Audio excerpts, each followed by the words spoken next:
En hurtig lille opdatering fra haven. Her har vi nogle batterier.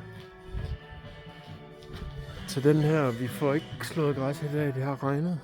Men det jeg vil vise jer er utrolig spændende, fordi sidste år der blev den her hæk klippet ned i den højde. Og lige snakket med, og så kører vi den herinde. Og det er her. Det bliver godt.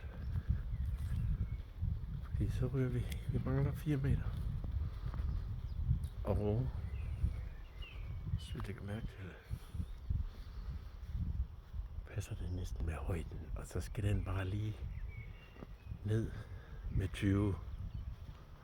Det var dagens have rundvisning og beretning herfra. Vi kan lige fortsætte lidt.